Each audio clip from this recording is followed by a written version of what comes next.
Livro de 1 Reis, capítulo de número 17, verso 8 ao verso de número 16. Enquanto os irmãos procuram, eu quero deixar registrada a minha palavra de gratidão a Deus pelo privilégio que Deus me concede de retornar a esta casa de oração. Eu costumo dizer que não tem lugar melhor no mundo para nós estarmos do que estarmos na casa de Deus. Estamos no melhor lugar que Deus pôde reservar para nós, irmãos, é a casa de Deus. Eu sou grato a Deus por isso. Sou grato a Deus pelo pastor deste campo, pastor Sérgio. Muito obrigado, pastor, pela liberdade. Que Deus em Cristo continue abençoando a vida do senhor, a sua casa, a sua família, o seu ministério. Eu cumprimentando o pastor Sérgio, eu estou cumprimentando a todos os obreiros em nome de Jesus. Irmãos, me permita eu começar a minha fala dizendo que o reino das trevas, ele é uma organização. Preste bem atenção na introdução da minha fala, para que você entenda o decorrer do texto e o contexto que nós vamos trazer aqui nesta noite. O reino das trevas, ele é uma organização e, por sinal, muito bem organizada.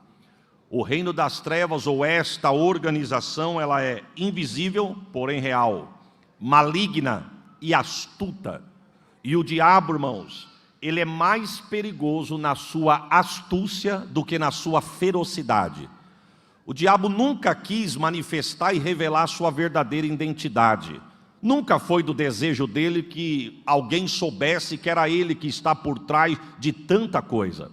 Quantas pessoas, desculpe do que eu vou dizer, mas entenda a minha fala em nome de Jesus, quantas situações que você conhece, que você pensa que é enfermidade, e na verdade não é enfermidade física, mas é enfermidade espiritual. Pessoas aprisionadas em medicamentos, aprisionadas em mão de médico, e muitas das vezes acham que é uma enfermidade física, mas o inimigo nunca se preocupou de revelar a sua verdadeira identidade escondido atrás desse processo. Ele nunca se preocupou em dizer, fica tranquilo que sou eu que estou agindo. Nunca foi assim. Porque sempre foi do papel do adversário esconder a sua verdadeira identidade. E isso é uma astúcia do inimigo. E nessa astúcia, nesta forma astuta dele trabalhar, ele se torna mais perigoso nesta astúcia do que na sua ferocidade. Eu vou repetir. O diabo, ele é mais perigoso na sua astúcia do que na sua ferocidade. Sempre foi também desejo do inimigo te afastar da presença de Deus. Eu vou falar algo aqui, entenda o que eu digo. O diabo está mais preocupado em te afastar da presença do Deus do que de te tirar da igreja. Eu vou repetir. O diabo está mais preocupado em nos afastar da presença de Deus do que nos afastar da igreja. Pelo amor de Deus, eu não estou falando que não estar na igreja não é importante. Não, senhor. Não distorça a minha fala. Até porque se todo crente soubesse aproveitar essas 3 horas de culto, a vida de muito crente seria diferente. Você sabia que esse culto aqui pode mudar a tua noite? Você sabia que esse culto aqui pode mudar a tua semana? Você sabia que esse culto aqui pode mudar a tua história? Você sabia que o culto de hoje aqui pode mudar a sentença que já foi decretada no mundo espiritual ao teu favor? Eu não estou falando isso para você dar glória, até porque só dá glória quem tem glória para dar. Mas eu tenho uma palavra de Deus aqui. O culto de hoje, Deus fecha a sepultura, Deus quebra cadeado, Deus abre porta de prisão, Deus quebra arco, corta lança, queima carro no fogo. E ainda diz: aquietai-vos e sabei que eu... Se todo crente soubesse aproveitar essas 2 horas de culto, a vida de muito crente seria diferente. Quantas das vezes o anjo passa com a bandeja o que você pediu a semana inteira, e o anjo passa com a bandeja. Se você está ligado, recebe. Se você não está ligado, você perde. Estive pregando em São José dos Campos dias atrás, e de repente, pastor Sérgio, no meio da palavra, Deus me deu uma palavra e mandou liberar para a igreja. Deus falou comigo no meio da ministração: diga para a igreja que eu estou fechando sepultura na casa de alguém hoje aqui. E eu mandei, se Deus falou, está falado. Falei, Deus manda dizer que Ele está fechando sepultura na casa de alguém hoje aqui. A igreja recebeu em glória. Isso foi no sábado. Passou domingo. Na segunda, o pastor da igreja me liga. E ele diz: pastor, eu estou ligando para te agradecer. pelo Senhor ter sido boca de Deus. Deus falou na tua boca que ia fechar a sepultura, e ontem Deus fechou na minha casa. Recebi um grupo de visitas da minha família de longe, que veio passar uma semana comigo em casa. Chegaram no domingo, no meio das visitas, uma criança de 1 ano e 8 meses, muito apegado com a gente. Quando eu cheguei da escola dominical, ele me contando, a minha esposa pediu para mim ir no mercado, pegar algumas coisas para ela. Eu fui buscar. A criança queria ir comigo, não tinha como eu dirigir e segurar a criança. A sogra dele falou, eu vou contigo para te ajudar. A sogra abre o portão, pega a criancinha, coloca no banco de trás do carro. O pastor dá ré no carro, embica o carro na ladeira. A rua dele é uma ladeira. E ele se embicou na ladeira, freou para esperar a sogra fechar o portão. A sogra fecha o portão e a sogra não percebeu por causa do insufilme do vidro. Mas a criança tinha sentado e colocado as costinhas na porta do carro. Quando a sogra do pastor puxa a porta, a criança cai e bate a nuca na guia. O pastor, segurando o carro no freio, se assustou. Ele pulou para tentar segurar a criança pelo banco de trás. Só que ele não percebeu que ele tirou o pé do freio. A criança bate a cabeça na guia e o carro passa por cima da barriga da criança. A criança desmaia. Fica ligado, irmão, fica ligado. Porque esse culto hoje aqui pode mudar a sentença na tua casa e no meio da tua família. A criança desmaia, é levada às pressas para o hospital. 2 horas depois que a criança está lá dentro, os médicos chamam a família. E o médico diz assim, vocês têm certeza que a criança bateu a cabeça? Vocês têm certeza que o carro passou por cima da criança? Se você deu glória, prepara um melhor do que esse. O pastor disse, eu senti o carro pular que passou em cima da criança. Mas o médico disse, não tem hematoma, não tem sinal, não tem calo na cabeça. Mas é Deus dizendo, eu estou fechando a sepultura. Você sabia que enquanto você adora aqui, Deus fecha a boca do leão na tua casa? Você sabia que enquanto você adora aqui, Deus abre porta para você aonde não tem? Tu pode dar um glória melhor do que esse? Então eu quero que os irmãos entendam que não faz parte da minha fala dizer que não é para vir para a igreja, pelo amor de Deus. O que eu quero dizer para os irmãos é que o diabo está mais preocupado em nos tirar da presença de Deus do que nos tirar da igreja. Até porque estar na igreja não significa estar na presença de Deus. É por... Oh, glória! Senhor, levei tanto tempo para vir aqui, mas eu preciso deixar uma palavra neste altar. Preste atenção, estar na igreja não significa que está na presença de Deus. É por isso que você vai ver pessoas que não entendem dizer assim, mas não canta, mas não é da igreja. Pessoas na igreja com mau testemunho aí fora e o ímpio diz assim, mas não prega, mas não é crente, mas não canta, mas não toca. Pode tocar, pode pregar, pode dirigir, pode reger, pode fazer o que for. Isso não significa que está na presença de Deus. É por isso que a Bíblia vai dizer que aquele dia será um dia de surpresa. É por isso que a Bíblia vai dizer que naquele dia alguém vai dizer assim, eu preguei no teu nome, mas vai ouvir, mas eu não te conheço. Eu cantei em teu nome, mas eu não te conheço. Eu expulsei, orei, Jesus curou em teu nome, mas eu não te conheço. Por quê? Porque estar na igreja, cantar, pregar, tocar, trabalhar, não é sinônimo de estar na presença de Deus. Então, o diabo está mais preocupado em te tirar da presença de Deus do que te tirar da igreja. E é o que está acontecendo com Israel. Num sapatinho de pelica, num sapatinho de algodão, de uma forma sorrateira, astuta, o diabo está tirando Israel da presença de Deus. Quem é o rei da ocasião? A Bíblia vai dizer que é Acabe. Acabe, a Bíblia diz que ele foi o 7º rei de Israel. Ele reina por 22 anos. E ele ganhou um dos piores títulos que um rei pôde ter ganho. O pior rei de Israel. A Bíblia vai dizer que esse homem foi ímpio. A Bíblia vai dizer que esse homem foi mau. A Bíblia vai dizer que esse homem foi idólatra. A Bíblia chama este homem de perverso. E tem um ditado aí fora que diz que o que é ruim pode piorar se a gente não prestar atenção. E aqui piorou. Porque além dele ter todas essas más características, ele ainda se casa com Jezabel. Ou seja, o que era ruim ficou pior. Jezabel, filha do rei dos Sidônios, sacerdotisa do templo de Baal. Jezabel foi a responsável de propagar Baal no território de Israel.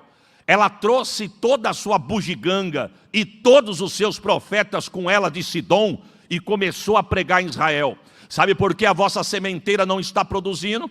Porque o Deus de vocês morreu. Pasme os irmãos, ela dentro da terra de Deus, falando para o povo de Deus, que o Deus do povo havia morrido. E pasme os irmãos, ela falar isso não chama atenção, mas o que chama atenção é que tem gente em Israel que começou a acreditar. O texto diz, a história paralela vai me contar, que ela começa a dizer, o vosso Deus morreu, eu conheço bem a vossa história, eu sei que Ele vos arrancou com mão forte do Egito, eu sei que Ele fez o mar vermelho se abrir para vocês passar, eu sei que Ele mandou maná do céu para vocês comer no deserto, a roupa não envelhecia, o sapato crescia, tinha coluna de fumaça para cuidar de vocês de dia, tinha coluna de fogo para cuidar de vocês à noite, mas eu tenho uma notícia para vos dar, o Deus de Israel está morto. Mas fica tranquilo, porque eu vim aqui pregar para vocês, dizia ela, com os meus profetas, um novo Deus. Baal vive, Baal reina, Baal governa. Fica tranquilo que se o vosso Deus morreu, o meu Deus que eu vos apresento não vai deixar faltar semente na tua sementeira. É Ele que vai fazer prosperar a vossa terra. É Ele que vai fazer germinar a vossa semente. É Ele que vai mandar água para regar a vossa terra e a vossa lavoura. E com isso, pasme os irmãos, essa palavra vai sendo propagada na mente e descendo no coração do povo. Mas quando o diabo pensou, eu estou ganhando, Deus levanta Elias. Aí eu tinha dado um glória melhor do que isso. Deus sempre vai ter uma trombeta para tocar. E detalhe, Deus tem uma trombeta para tocar e ainda tem 7.000 guardado na manga para o nome dele ser glória. Este homem, irmãos, este homem chega numa época que não está fácil para ser profeta. E eu não estou falando que sempre foi fácil, pelo contrário, não é fácil ser profeta.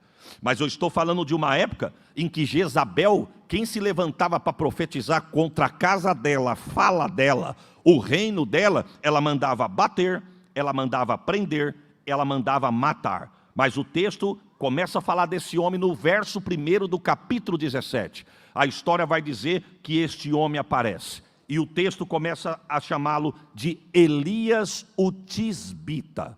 1 Reis, capítulo 17, versículo 1. Tisbita não é o seu sobrenome. Tisbita é da onde ele era. Ele era da terra de Tisbe. Tisbe, uma terra tão pequena, tão insignificante, que nem no mapa da geografia da época saiu Tisbe. Aí eu aprendo uma coisa, de uma terra pequena, de uma terra desconhecida, um homem desconhecido, Deus levanta ele para fazer uma grande obra. Nota de rodapé, Deus não precisa de estrela para o nome dele ser glorificado.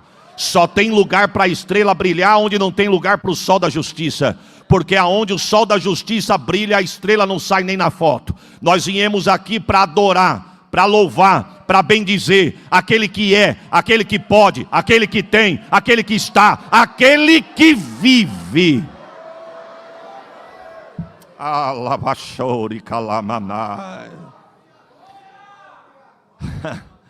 Ele chega, e a Bíblia diz, irmão, olha como ele chega pregando. Ele chega dizendo assim, ó, vive o Senhor. Por que que ele aparece dizendo vive o Senhor? Parece pouco, né? O homem se apresenta dizendo, vive o Senhor. Ô profeta, o senhor não tem outra palavra não? Israel está pegando fogo, você veio com uma mensagem muito fraca. Mas a mensagem não é fraca não, a mensagem é poderosa.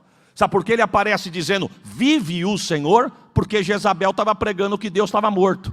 E de repente ele aparece, vive o Senhor. Alguém diz, mas estão falando que ele morreu? Outro diz, mas ele não morreu não. Acabe diz, ele morreu. Elias disse, ele está tão vivo. Ele está tão vivo que eu estou aqui. Ele está tão vivo que eu estou de pé. Ele está tão vivo. Oh, glórias ao nome de Jesus.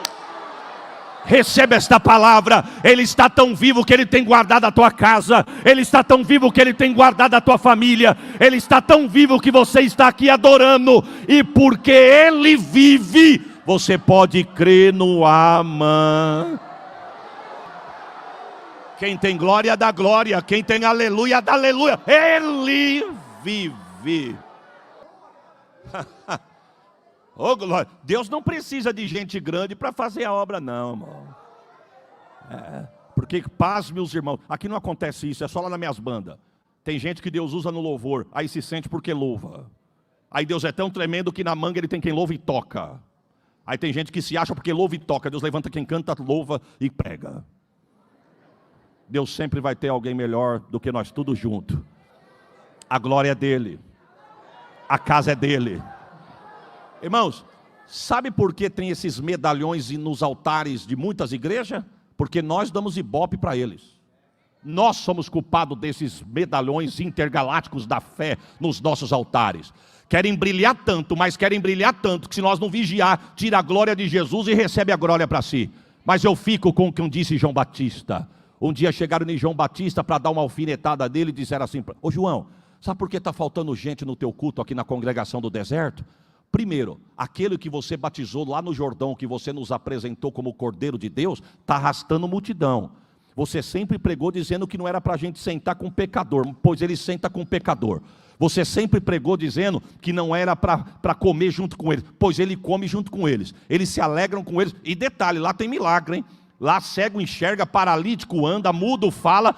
Aqui a tua mensagem é só machado na raiz. É só raça de víbora, é só arrependei-vos. Quando pensaram que iam cutucar João, João disse: eu nunca falei para vocês que eu sou alguma coisa.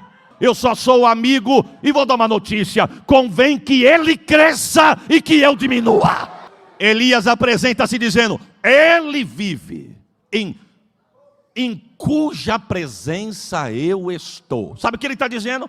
Ele está tão vivo que eu não sei vocês. Ele está falando para Israel, mas ele está tão vivo que eu estou na presença dele. E para vocês saberem que eu estou na presença dele, assim eu mando uma palavra: não vai chover e nem vai cair orvalho do céu debaixo da minha palavra. Que ousado, irmão. Você já viu alguém sacar alguma coisa se não depositou? Hã? Você já viu alguém ter direito de saque se não guardou? Eu quero crer que quando Elias diz: debaixo da minha palavra não cai chuva e nem orvalho, o céu diz: puxa o saldo aí. O saldo está bufando. Deus disse: então fecha o registro. Eu estou sentindo Deus aqui. Esse homem, pastor, não fechou só a torneira não. Porque se fechar a torneira da frente, tem a torneira dos fundos. Não é assim? Mas ele falou: fecha o registro. Eu quero ver da onde vai sair água. No tempo de estiagem, irmãos, você conhece isso. Como a área dos irmãos é úmida, né? São Bernardo é úmido, eu não sei se São Bernardo é úmido ou Catanduva que é muito seco. Mas eu falei para Sheila: olha quanto tempo que a gente não vê neblina. Aqui não é diferente. No tempo da estiagem, não é seco. Você coloca a água na plantinha, mas parece que a plantinha está morrendo. Você fala: mas eu estou colocando água, parece que está seco. Mas você já percebeu que quem tem garagem em casa, mas a garagem não é coberta, o teu carro levanta em sopa? A dona de casa que lavou a roupa, estendeu a roupa no varal, e ela esqueceu de recolher no outro dia, quando ela vai pegar na roupa, a roupa está em sopa. Estamos no tempo da estiagem, mas o sereno molha demais. Mas Elias veio dizendo: não chove e nem tem sereno debaixo da minha. Isso foi no verso 1. Aí no verso 2 Deus chega. No verso 2 Deus chega e fala para ele assim: ô Elias, sai-te daqui, vai-te daqui e esconde-te. Olha Deus dizendo para ele duas coisas: vai daqui e se esconde. Sabe o que Deus está dizendo? Sai daqui que quem vai aparecer agora sou eu. E se esconde e deixa o resto comigo que eu resolvo. E eu vou para onde? Tu vai para o Querite. Eu já tenho preparado o corvo. Irmão, eita, 2 vezes varão. Chegou no Querite, tinha água, mas não tinha comida. Só que faltou. Olha, irmão, mas nem nutricionista cuidou tão bem, com todo respeito ao profissional. Era carne fresca de manhã, regradinho, hein? É para não engordar.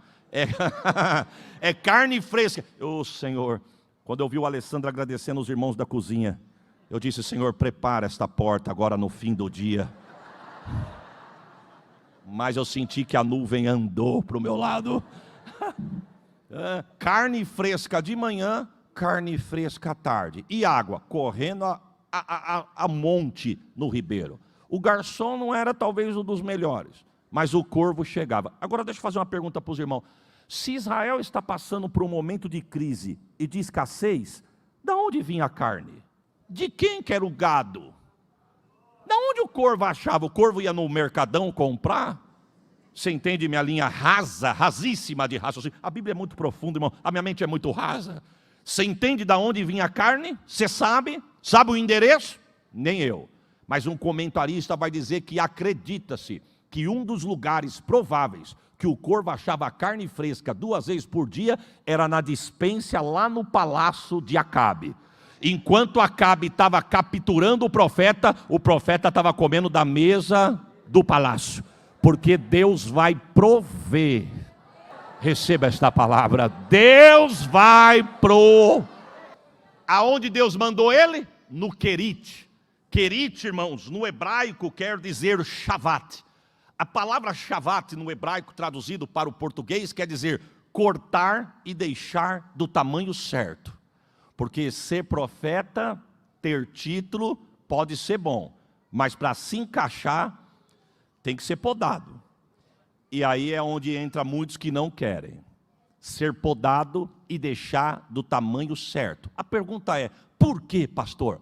Porque Deus estava trabalhando em Elias, irmãos, para depois trabalhar através de Elias. Eu vou repetir, não precisa dar glória não, precisa guardar. Deus estava trabalhando em Elias, para depois trabalhar através de Elias, porque o capítulo 18 vinha vindo. Se estava achando que ele estava profundo, para Deus ainda ele estava raso. Deus estava dizendo, eu vou dar uma podadinha, porque o capítulo 18 vem vindo aí. E eu tenho que preparar você. Primeiro eu trabalho em você, para depois trabalhar através de você.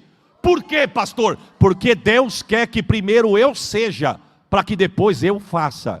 Fazer sem ser, para Deus não tem valor. Lembra de Davi? Davi um dia fez uma reunião de obreiro com o profeta Natã. E eu quero crer que a palavra foi mais ou menos assim. Davi disse assim para Natã, ô profeta, eu estou envergonhado. Por quê? Porque eu moro em casa de cedros e Deus debaixo de cortina de lona.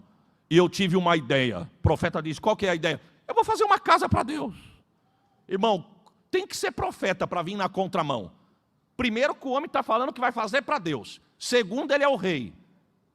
A fiação, a conexão do Wi-Fi não pode cair não. Senão o vaso vaza. E vazou. Porque Natã diz, faça, porque um negócio desse Deus só pode ser contigo. Quando Natã chega em casa, Deus fala, de onde você vem vindo, Natã? De uma reunião de obreiro com o rei lá no palácio. E qual que foi a pauta? A pauta foi que ele vai fazer uma casa para o Senhor. Deus disse, volta lá e pergunta para ele onde ele leu que eu estou pedindo casa. Eita! Ô glória! Fala para ele onde está escrito que eu estou pedindo casa. Diga para ele na boca de quem ele ouviu que eu quero casa. Inclusive fala para ele que a casa que ele tem não é dele, é minha, eu só emprestei para ele. Fala para ele que em vez dele querer fazer para mim, manda ele voltar a ser o que ele era.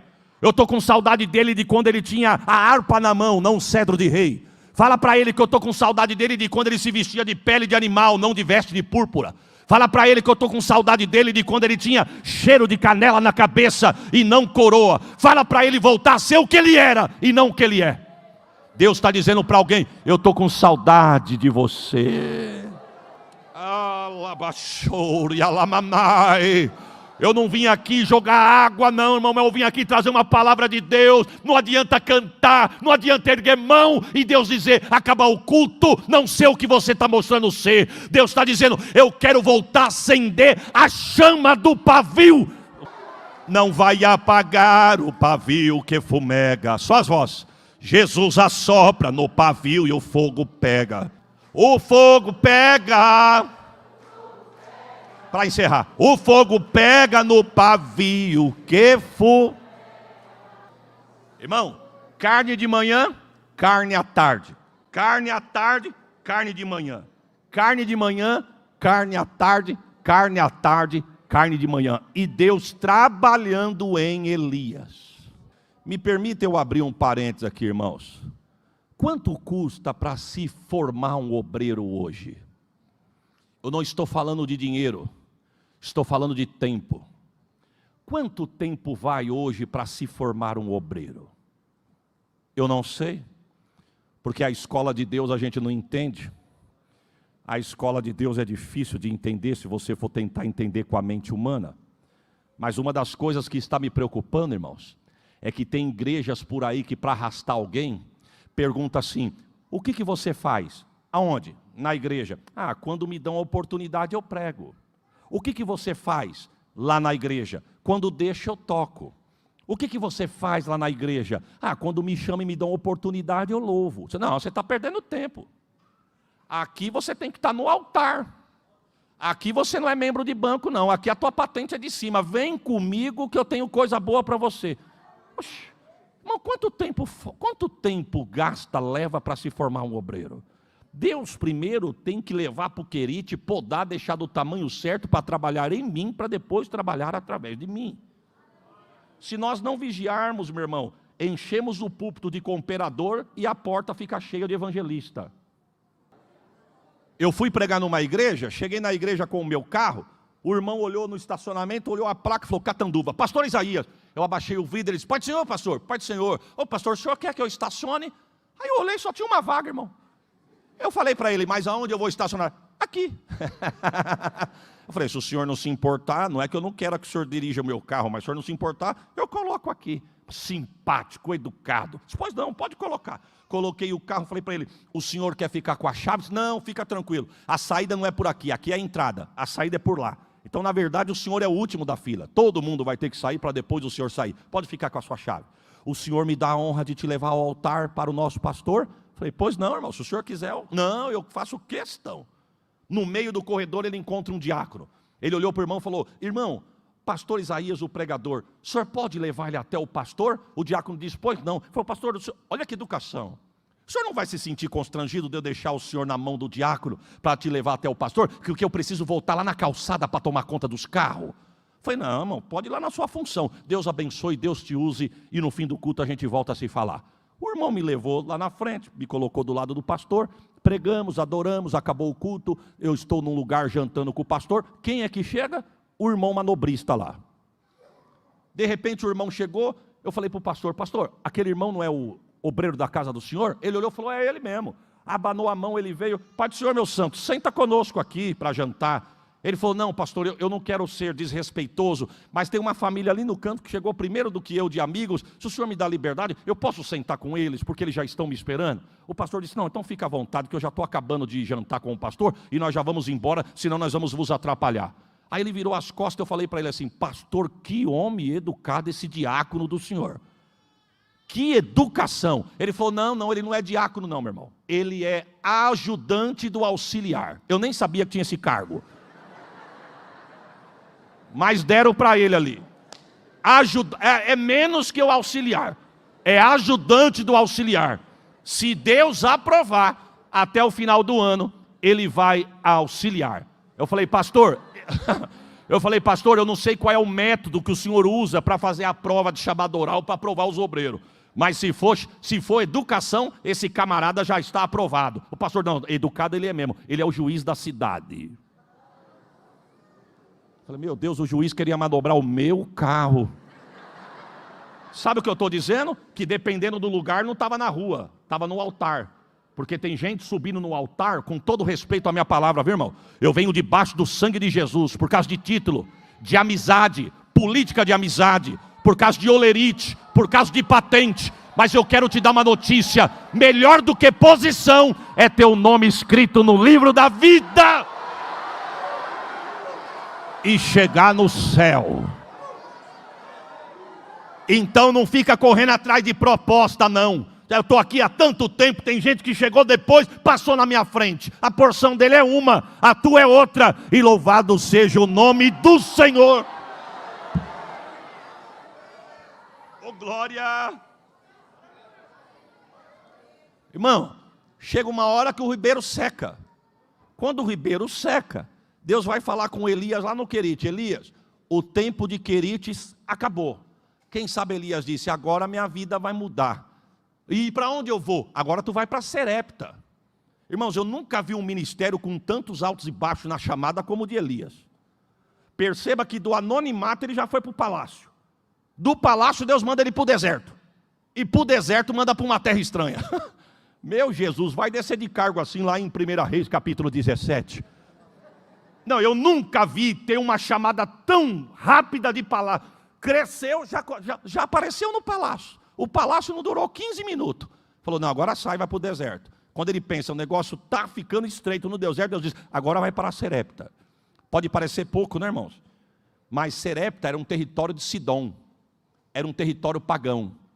Todo judeu ortodoxo, como acreditamos que Elias era ortodoxo e conservador, diz a história que todo judeu desse perfil erguiam as mãos de manhã e com as mãos erguidas para o céu dizia: Jeová, eu te agradeço porque eu não nasci mulher, não sou viúva, não sou estrangeiro e não sou leproso. Pois Deus manda ele numa terra estrangeira, ser cuidado por uma mulher, e o texto diz que ainda ela é viúva.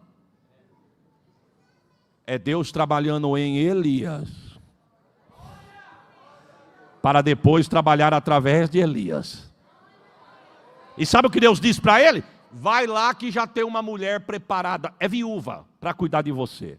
Agora, se você ler o texto, quando Deus diz assim, tem uma mulher já preparada, viúva, para cuidar de você, dá a impressão que ele ia chegar lá em Serepta e ia ter uma viúva para dizer assim: sonhei com você, eu tive uma visão, eu sonhei mesmo que chegava um homem no seu perfil, uma voz dizia: cuida do meu servo.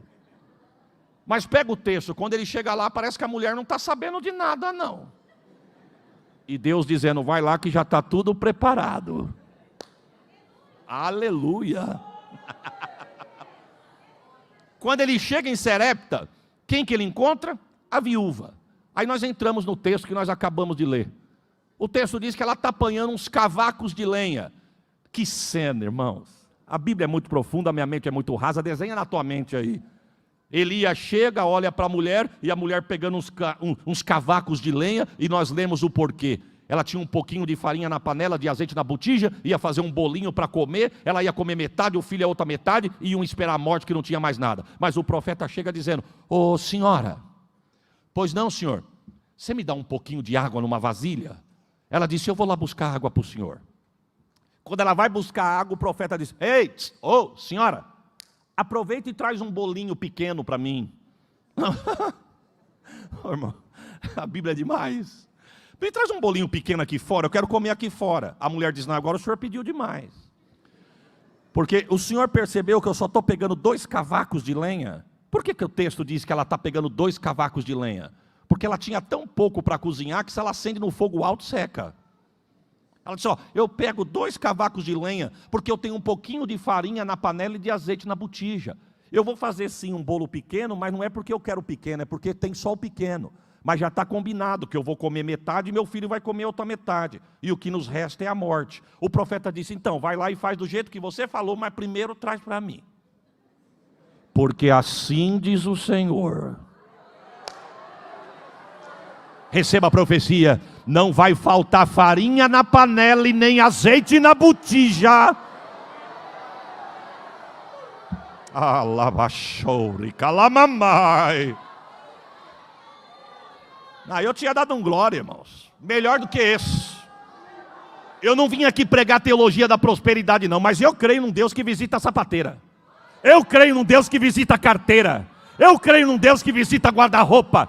Eu creio num Deus que visita não só a tua alma, mas também visita a tua despensa. E Deus manda dizer: não vai faltar sapato nos pés, não vai faltar veste no corpo, não vai faltar pão na mesa, não vai faltar azeite sobre a tua cabeça. Receba esta palavra. Ei, calabachore, calamamai.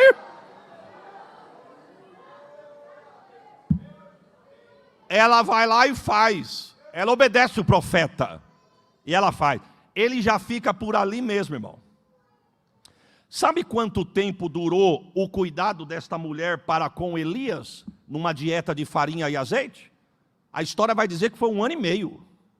1 ano e meio comendo farinha e azeite. E não faltava.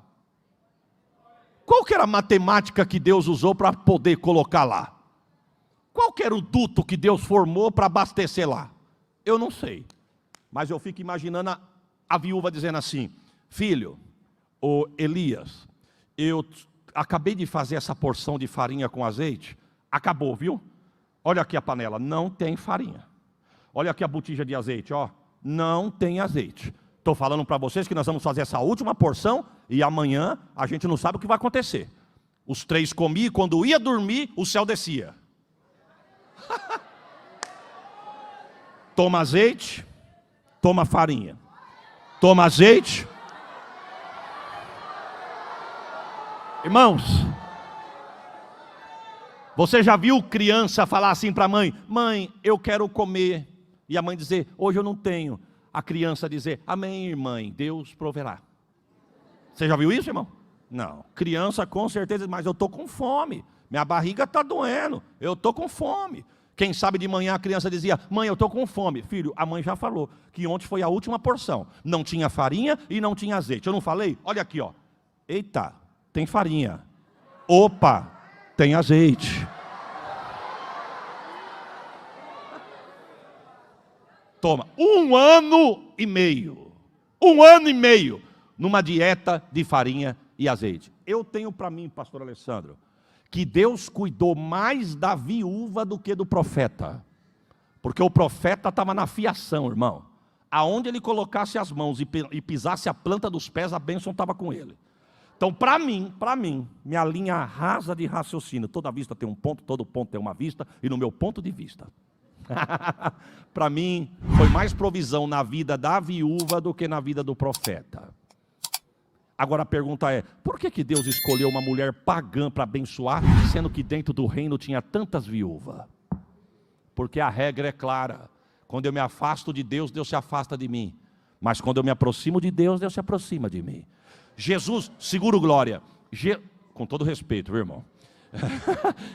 Não vai morrer sufocado não, se não der, solta mesmo.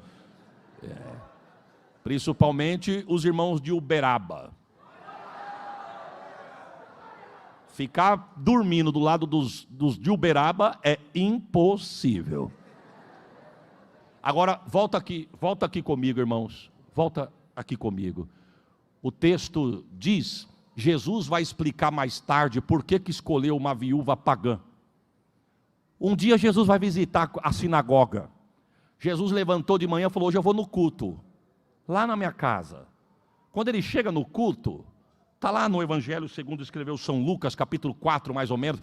O texto diz que quando Jesus chega no culto, no altar tinha 3 cadeiras. A do ministro, a do auxiliar do culto e a do meio era do Messias, que ficava vazia. Ninguém sentava na cadeira do meio, porque estavam esperando o Messias chegar. Então sentava o ministro do culto, o dirigente do culto, o auxiliar nas laterais, mas no meio vazia. Jesus disse: hoje eu vou visitar minha casa. O ministro do culto está dirigindo o culto, de repente Jesus chega. Ele diz: hoje a palavra está com aquele mocinho que está chegando agora. Não, a palavra não está com ele. A palavra é dele e a palavra é ele. Ele já entrou dizendo: hoje quem vai pregar aqui sou eu.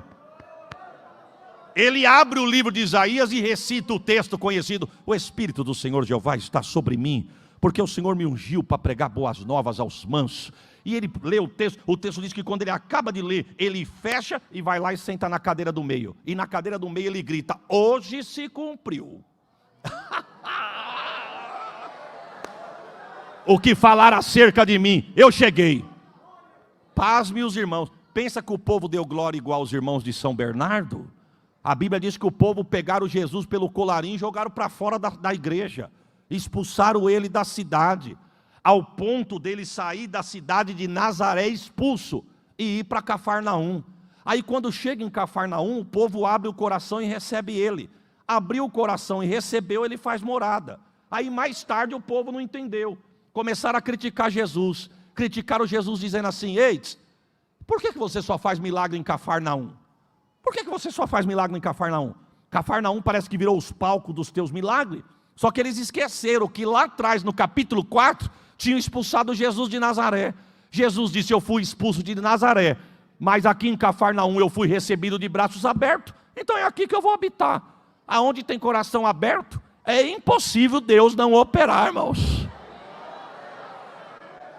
Por isso que escolheu a viúva. Porque eu disse aos irmãos no começo da minha fala que o povo de Israel estava longe de Deus. Deus foi lá e escolheu a viúva e cuidou da viúva. Porque Deus cuida. Deus cuida. Deus cuida. Deixa eu abrir um parênteses aqui, irmão. Eu fui pregar em uma cidade do interior de São Paulo, na região de Ribeirão Preto. Não vou me aprofundar muito, senão o irmão pode ver e vai entender. Eu preguei lá sábado à noite, domingo de manhã e domingo à noite. No domingo de manhã, um irmão chegou em mim e falou assim para mim: pastor Isaías, eu tenho um terno novo para te dar. Jesus mandou eu te dar o terno. Eu confesso que eu pensei no coração: Senhor, será que é o Senhor mesmo? Porque faz 15 dias que Deus me deu 4 ternos. Será que Jesus está achando que está faltando terno? Será que não tem uma viúva aqui em Israel para abençoar com esse terno? Os irmãos entendem? Não estou desprezando, mas estou com aquela cara de profeta. Amém, querido, amém. Pastor, eu fui lá na loja, olhei, eu amei o terno. Eu medi o terno, fiz a barra do terno, fiz a cintura do terno, eu nunca usei. Depois que eu coloquei no guarda-roupa, eu nunca usei o terno. Só usei a calça para provar lá na loja. E eu não entendia por quê. Minha esposa falou para mim várias vezes: você não vai usar o terno novo? Eu não gostei desse terno. Falei: e por que você comprou? Não sei, eu estou sentindo que esse terno não é meu. E ontem o Senhor pregando, Jesus mandou eu dar o terno na tua mão. O Senhor vai amar. Posso trazer no culto de hoje à noite? Claro que pode. Ô glória 2 vezes, irmã. Chega ele com o terno. Quando ele abriu o terno, irmãos, eu não vou falar a cor, mas pensa de novo.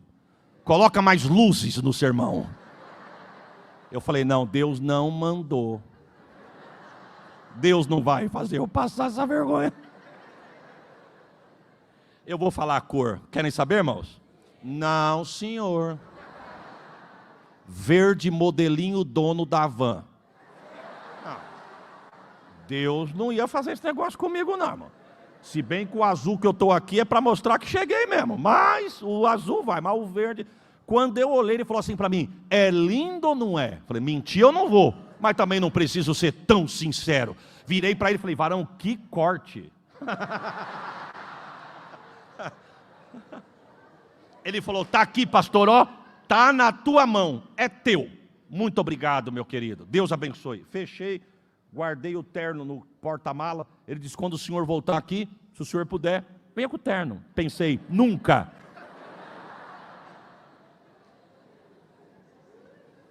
Estou voltando para casa e no meio do caminho apareceu uma placa da cidade aonde mora uma parente minha. Falei para minha esposa: filha, aqui ó, se nós entrarmos aqui, nós vamos na casa da irmã fulana. Vamos fazer uma visita para ela? É caminho. Só vamos sair um pouquinho da rota, entrar na cidade dela, depois nós continuamos e volta na rota lá na frente. Vamos? Vamos. Chegamos na cidade, chegamos no bairro, chegamos na rua, chegamos na casa. Quando eu bati palma, que ela abriu a janela, ela disse: ô Isaías, ela é minha prima, irmãos. Ela veio, me abraçou, falou: ô filho, que bênção. A Sheila está aí, as crianças, abraçou a gente, vamos entrar. Ela disse: olha, ela me chama de Zá. Ela disse: Zá, você não tem noção como Deus está trabalhando na minha casa. Você sabe que minha filha casou, o meu genro nunca foi crente, pois foi na igreja, seguro glória, pois foi na igreja, aceitou Jesus, quer se batizar e diz que quer ser pregador. Assiste os teus vídeos que a gente já não aguenta mais. E falou: eu quero ser pregador, e no meu primeiro salário eu quero comprar um terno.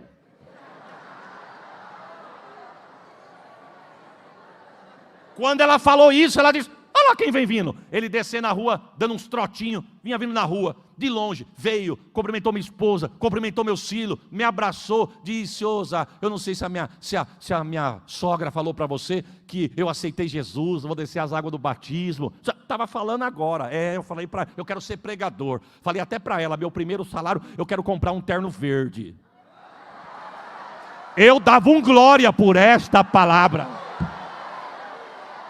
Eu achei que o terno era para mim, mas Deus estava me usando que nem o peixe com a moeda na boca. Vai lá e leva a moeda para o meu servo. Prepare um glória. Deus vai prover na tua casa. Ei, calabachou. Porque às vezes, irmão, a gente só quer a moeda, mas tem hora que nós tem que ser o peixe. Principalmente se for frito, que nem do almoço. Eu vou embora com esse cardápio na mente, irmão. Mas vamos encerrar. O texto diz, para imaginar aqui, se você puder me responda. tem farinha na panela, tem azeite na botija, uma mãe que precisa de comida para os filhos, e todo dia que ela abre a panela tem refeição lá. Tá bom ou não? Não, porque o céu olhou e falou, agora eu vou ter um encontro com a viúva. Se ela está pensando que ela só vai comer da provisão, ela está muito enganada. Eu não quero ser só o provedor dela, eu quero ser o salvador dela. Porque tem gente que caminha só com o interesse da provisão. Deus está dizendo, mais do que a provisão, é a tua salvação. E detalhe, difícil dela reconhecer, mas o aperto chegou. Nota de rodapé, não permita que o aperto chegue para você se despertar. Viu? Não permita que o aperto chegue para você te despertar. Deus é especialista em nos colocar onde Ele quer. A gente pode bater o pé dizendo, eu não vou, eu não faço, eu não quero, para mim não adianta, eu quero ver quem é que faz. Quer ver? Quer ver?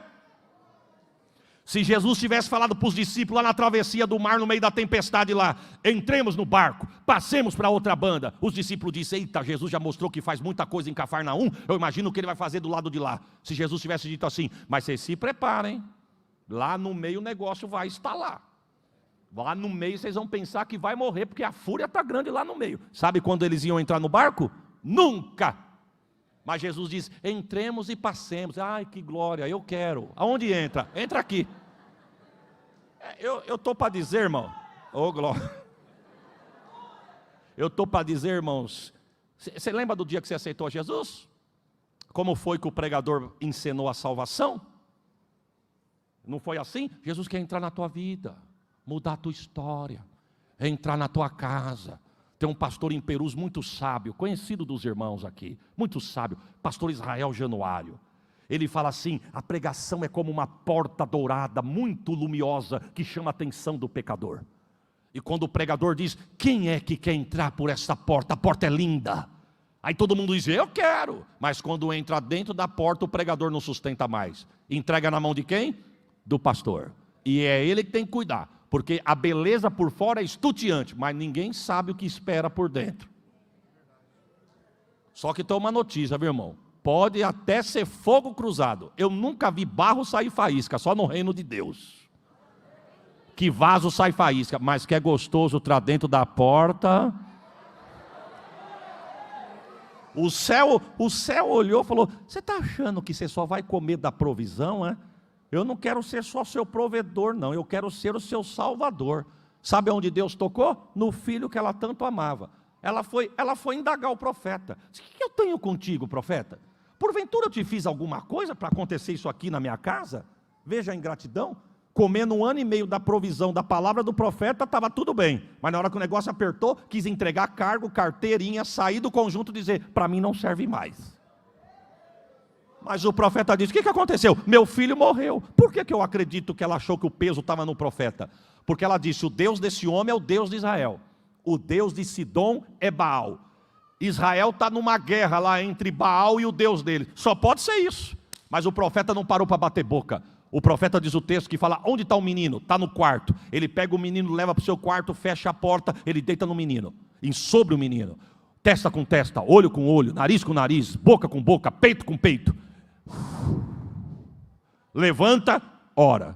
Deita de novo, testa com testa, olho com olho, boca com boca, queixo com queixo, nariz com nariz, peito com peito.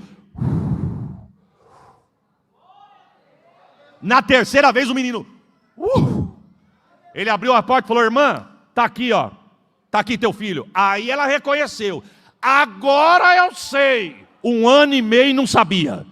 Tem 20 anos de crente, toma ceia e não conhece ele. Mas Deus está dizendo, eu vou me revelar a você. Agora eu sei que a palavra de Deus é verdade na tua boca. Sabe o que Deus estava dizendo? Eu tratei com Elias, eu cuidei da casa da viúva, mas também salvei a casa dela. Irmãs do vocal, juntamente com os irmãos. Eu não sei cantar. Porque se eu tentar, vão embora antes da bênção apostólica. O senhor ainda tinha 50 no ensaio. Se eu tentar, não fica meia dúzia. Mas se eu soubesse cantar, eu ia cantar um hino que diz assim: que a bênção te acompanhe até 1000 gerações, tua família e teus filhos e os filhos dos teus filhos, que te cerca por detrás, por diante, é contigo, é por ti. Quem tem glória dá glória, quem tem aleluia dá aleluia. Eu quero profetizar vida na tua casa. Eu quero ser boca de Deus no meio da tua família. Preste atenção, porque Deus me libera uma palavra pesada, mas é coisa do céu. No mundo que nós estamos vivendo, o mundo quer deturpar os nossos filhos e os nossos jovens. Eu não vou entrar em detalhes, que eu não quero ser áspero, mas eu quero ser boca de Deus. A tua filha será mulher honrada, o teu filho será homem honrado, não será motivo de vergonha, porque Deus vai cuidar da tua geração. Receba.